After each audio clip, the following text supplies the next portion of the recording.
Greetings! Welcome to the Devlog for hot dogs, horseshoes, and hand grenades. We're going to start off as always with a quick sound check. Make sure your speakers aren't up too high. Wonderful. So what have we got for you this week? Well, we have made a whole bunch more progress this week on two classes of firearms, namely tube-fed shotguns and bolt-action rifles. As I've mentioned before, this isn't just about adding new sounds and new handling, but actually going through and either completely rebuilding the firearms code base, in the case of the tube-fed shotguns, or just tuning it up and adding missing features that should have been in there in the first place, but I never quite got to in the case of, say, the bolt actions. So we're going to start off with shotguns, and I'm going to use our SPOS 12 here as an example to talk about a number of features that, while they may have been present in the game before, were perhaps a little glitchy. They sometimes would break, and so folks either didn't know about them or didn't use them much. In the case of the SPOS 12, this has a special feature in it, which is that it can fire as both an automatic and a pump shotgun. So I'm going to pull the bolt back here. I'm going to spawn lock my my shell, pop one up top, couple in the mag, just to demonstrate. Come off safe, just left on the touchpad, just like it is with rifles and SMGs. Take a couple shots. As you can see, semi-auto. Now, the SPOS 12 has this ability, especially if I tap that forward, drop the hammer, we can grab the foregrip and click down on the touchpad, and you'll hear a click. That is us switching over to being a pump action shotgun. And the reason this feature exists with the SPOS 12 is that it allows it to cycle low pressure ammunition, which in most cases I think referred to like beanbag and riot ammo, stuff that didn't have enough of barrel pressure to actually cycle the action. So in this case, let me actually send it back into auto. If we take something like our Dragon's Breath shell, like so, that is not going to cycle the action. I actually have to manually eject that shell, which is why we would want to put the firearm into pump mode. Whoops, and that just fell right through the shotgun. I'm probably missing a collider in there, which allows us to fire it like so. So, not unique to the SPOS 12, but a new feature for shotguns. And I know in real life, not every tube-fed shotgun can do this, but it's been implemented as a sort of universal feature because it's fun and useful. Is that, let's say that we have our shotgun fully loaded up here. Let's see here. Am I... Oh, you know what? I just realized. Let me go ahead and empty this. Whoops! We gotta actually have this empty, hammer dropped to switch into pump. So we're in pump form, like so. And let's say we have loaded it up with buckshot, our sort of combat round here. And we're engaging a target. Fire a couple shots, and then we're like, I wish I could fire just a single Dragon's Breath round without having to wait for it to come up. What we can actually do is pull the pump back, and we can carrier load it. You can see we've got a round popping up to be loaded. We can actually just insert one like so, pull it forward, and fire the Dragon's Breath immediately.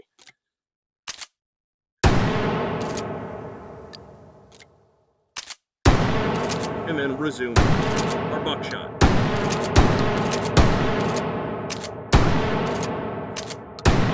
Man, the sucker holds a lot. There we go. And that is showing off this functionality. Also, while I'm at it, just because you haven't heard any of the sounds for it, let's throw a suppressor on our shotgun. Let's go back over to auto. And bump. Let's fire off a few rounds and various reverbs. So we're in, this is inside narrow. Inside warehouse.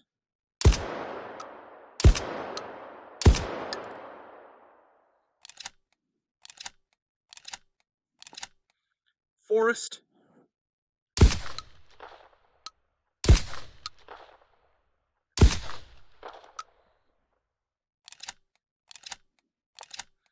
Outside open. And outside enclosed.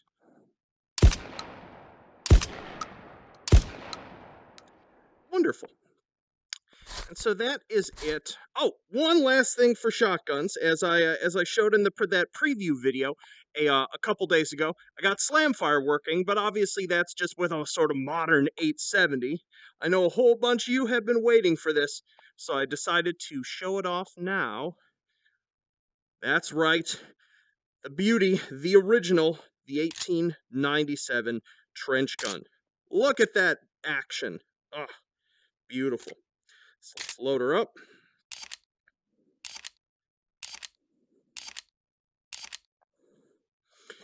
And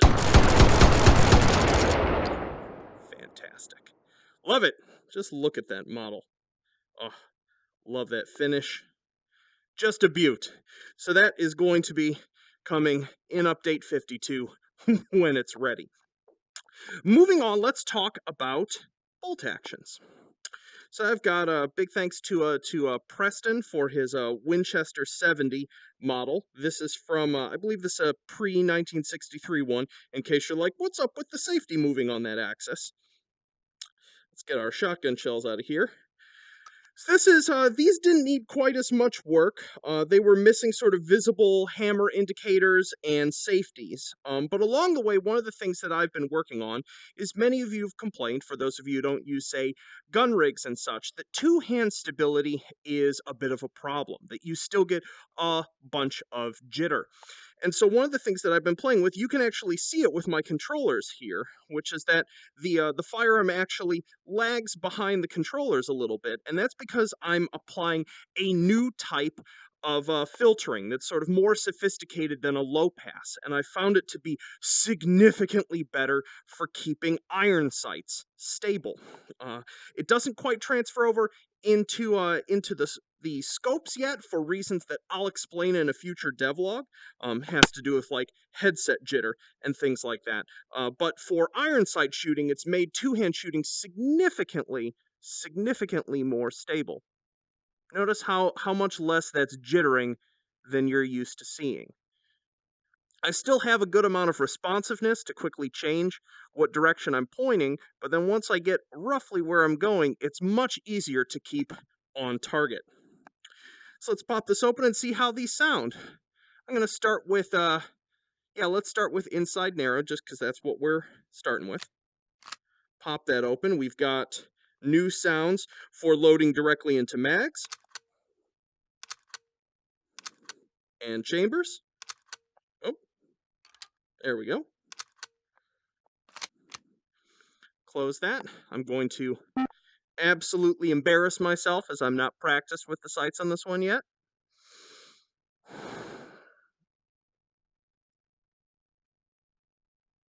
Oh, helps to take it off safe. Oh, a little high.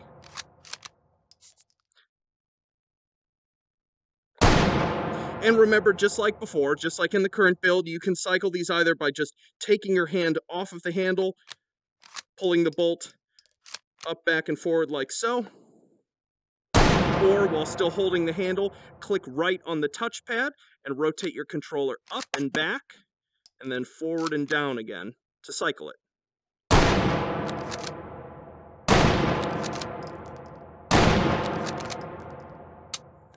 Beautiful. There's also been a few changes to stripper clips, in that, for one, we've got some new sounds. We got some sounds of actually attaching it, popping it in. And some of you have made notes before, like say if your internal magazine is full and you take another stripper clip out and you affix it down, you couldn't remove it. Well, you could, but you had to grab it and then you had to click down on the touchpad, which was kind of counterintuitive. So now you can just grab it to pull it off. So let's say we've actually shot 2 rounds out of this. And grab our clip, partially reload it. Obviously, there's no space left. We can just tear the clip right back off, or back in action. Let's hear this with some different reverb. So here's Forest. I love how these sound with the full power cartridges. Oh.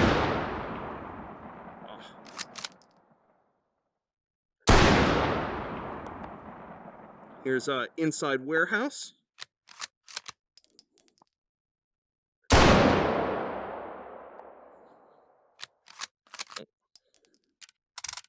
hear that one again.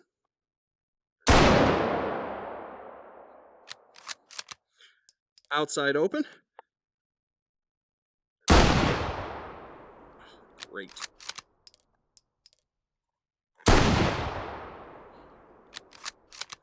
And Outside Enclosed.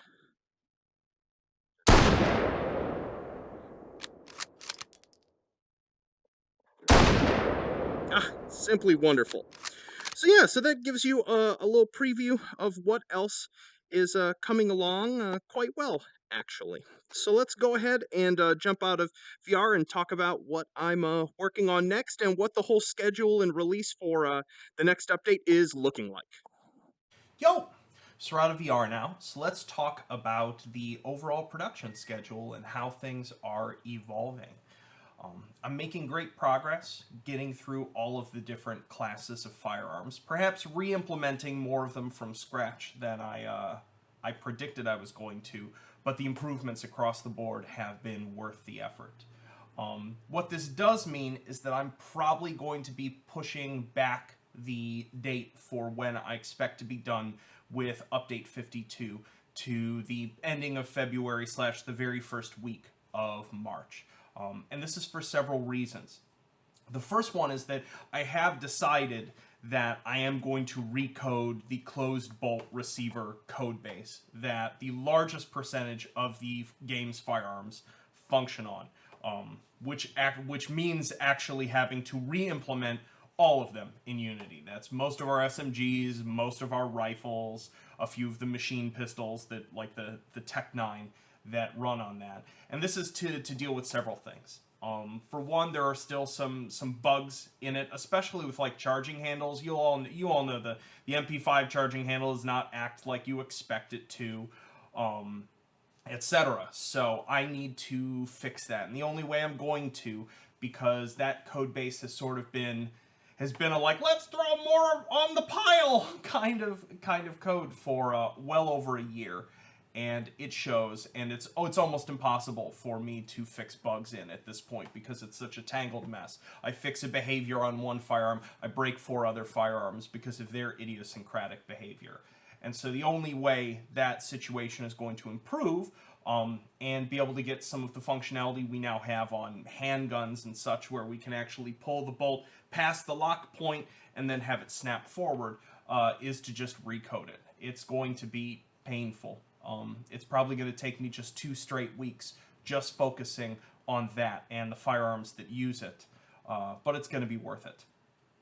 On top of that, I've realized that there's a bunch of systems that I would say are sort of related to sound, that if I'm going through the process of having to retune and modify all of the prefabs in the project that utilize those systems, like explosion events and such, I should just, rip off the Band-Aid and do the other modifications to those systems that I have planned, namely making explosion damage make sense, along with the sort of new sort of event and reverb system being applied to those as well. So, which means it will take longer, but it's worthwhile. And as I said, this isn't something that just affects weapons, but it also affects sort of any sort of event in any of the game's sort of game modes that utilize an explosion. So it's a lot of little stuff to go back and tweak and fix and make consistent. But as I said, it'll be worth it. And then collision effects. And this is both, say, like mag drops and firearm drops and things like that. Melee hits, brass hitting the ground, which is actually going to be somewhat material reactive. There'll actually be different sample sets for when you're firing on top of concrete versus dirt, etc. So those all tie into the overall sort of pooling and mixing system that is being worked on, and it makes sense to do these things all in parallel, in part so that you don't have a play experience where certain parts of the game sound right, are mixed correctly, and then other parts just have like bad generic reverb and they're too loud and they can't be changed. So it makes sense to do all these things all at once, even though it keeps a new build out of your hands a bit longer. So, to compensate for this, I am in fact going to be doing a very limited beta sometime in February. What it will probably, so if you're on the beta branch currently and you want to have access to the whole game, switch off of it now. Just go back to the main line. Because when I do push a beta build in a couple weeks, it's probably going to be limited to just like 2 or 3 testing scenes with everything else disabled, because so many things in the game will be completely broken. So it'll probably just have a couple of the sandbox ranges enabled so that you can hear the sort of reverb of various firearms in that environment and nothing else. So just to give you fair warning. And that way I'll be able to get some early feedback from you folks about how the new firearm systems are feeling and sounding, etc. And as compensation, you'll be able to play with a couple new firearms a bit early. So along that same lines, because the development timeline for this update is going to be a little longer, I'm still on the dates that I was originally planning to introduce some new firearms. Going to be doing that anyway. They'll just be sort of locked behind the beta wall initially for that. So for those of you who just can't absolutely wait to play with the new toys, you will be able to in the beta, just in a small selection of scenes. So I hope that all makes sense, and I hope I haven't disappointed you too much. This update has sort of grown in scope progressively and has been a great opportunity to make large systemic breaking changes that in many cases are things that I should have done at least a year ago, but just either didn't have the gumption or didn't have the technical experience yet to be able to execute them well, and now I do. So I am still super excited about it. Trying to think if there's anything else. Oh, and obviously throughout this, I know obviously there have been in the past couple weeks posts of bugs, posts of like, hey, this feature would be better if it were improved in this way. Don't worry, I'm still collecting all of those and still integrating those ideas in as I work here and there. So it just means that update 52 is going to be the largest update the game has ever had, by leaps and bounds. So anywho, I will stop rambling. I will leave you with that. I hope you enjoyed the new firearm feature preview, and I will have more cool stuff for y'all next week. Peace.